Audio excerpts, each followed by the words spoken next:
What is up, guys? It is Joe. We are back. We're talking ball about the Cats, and in today's video, we are talking specifically K-State football recap, talking about my thoughts as I join the conversation regarding Week 1 for Kansas State.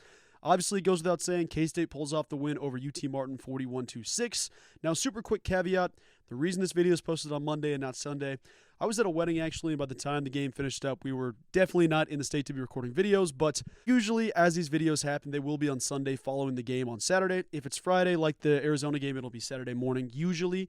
In this case, I was at a fall wedding, and such is life, that takes precedence, but I heard a lot of the offensive cries. I heard a lot of stuff to talk about. We're going to talk about it all in today's video, so thank you for being here. Quick reminder to subscribe to the channel. It does help me out immensely. And at 3,000 subs, I'm getting the cat script tattoo on the left thigh, so you don't want to miss out for that. So it goes without saying, I didn't get to see the game in real time. The wedding started at 5:30. The game started at 6. So I didn't get to see it in live time like the rest of you guys, but I have since gone back and watched the replay on ESPN+, so I was able to catch the full game. And I know there was a lot of talk about how the offense started slow or how Avery didn't look great or this happened, this happened. Guys, I got to tell you, everybody chill out. It's Week 1. Everybody needs to chill out. I know it's a rite of passage to say, oh no, our team doesn't look incredible like we thought it was. Everybody's got to breathe. Everybody's got to chill. It's fine. This is Week 1, dude. This is a team that hasn't been together that long. You got a new starting quarterback, new offensive coordinator. Defensively, you've got more names, more dudes coming back than you had last season. And it just makes better sense. Defense is further along at this point in the season. This is a good test. It's a good experience. It's your first start. The nerves are crazy. I mean, Chris Kleiman talked about it with both Avery Johnson and Dylan Edwards. The idea is that everybody who's sitting there going, oh no, our offense needs to be better. We're not going to beat Utah at the end of the year. We're not going to beat Oklahoma State at the end of the year. It's Week 1, folks. This is the first game of the season. Exhale. Relax. It will be just fine.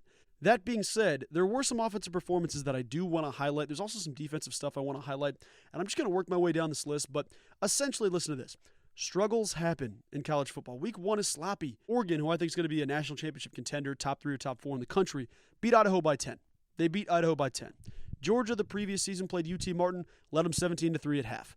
There is no reason to freak the heck out. So everybody who's doing that, chill out, brother. I got you. It is not time to freak out. But offensively, there were some dudes we got to talk about. DJ Giddens, he's DJ Giddens. What are we doing? The man just wants to fish and run the football. That's all he wants to do.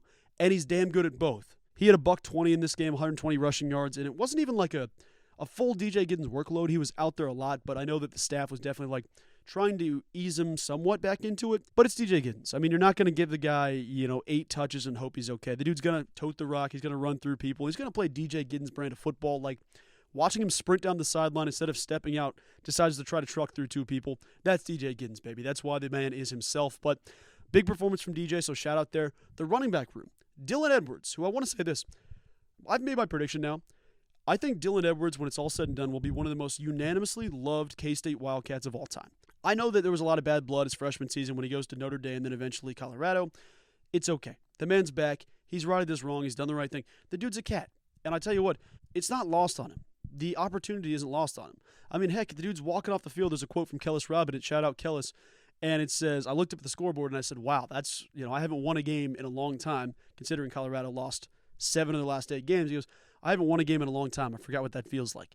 That's beautiful. The dude is ready for this opportunity, and he is damn good at football, boys. When we have both DJ Giddens and Dylan Edwards on the field, this offense is tough to stop. They're going to be tough to stop, and Tulane will be a good test next week. They will be. But Dylan Edwards, I think, is going to be a superstar in Manhattan, an NFL player in Manhattan, and a flag carrier for this program as a dude that said, you know what?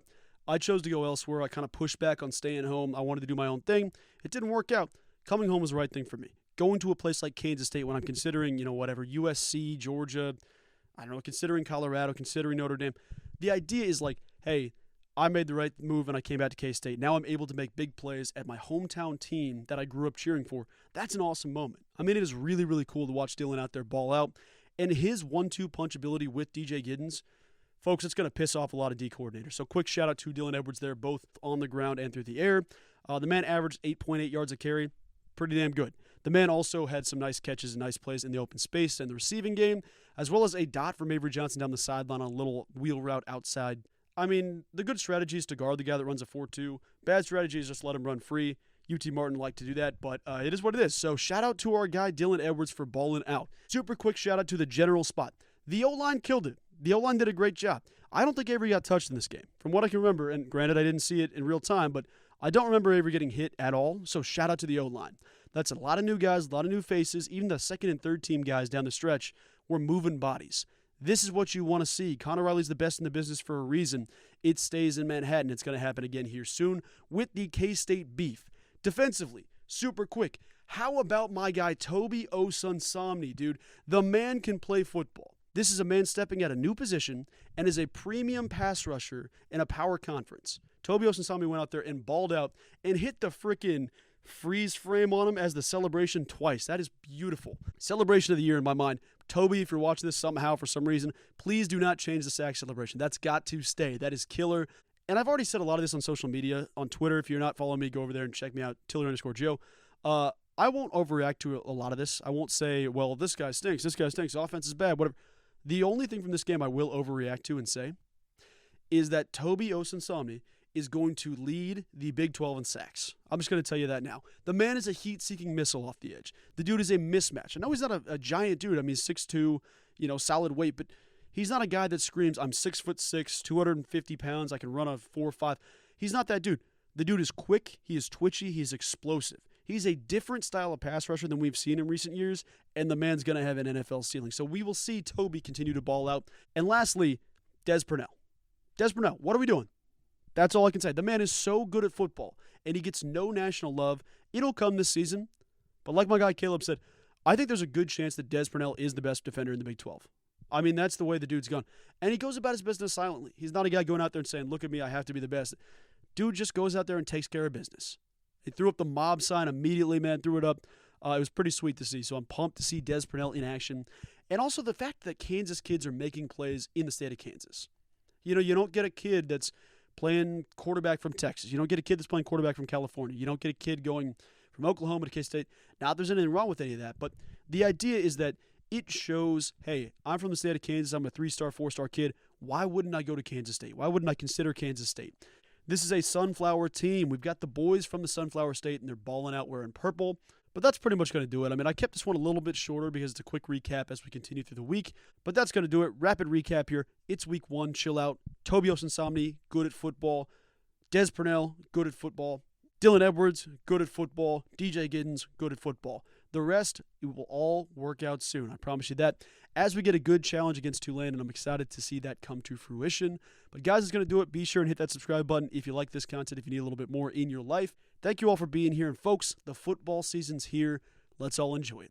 Have a wonderful rest of your day, and I will talk to you soon. Go Cats.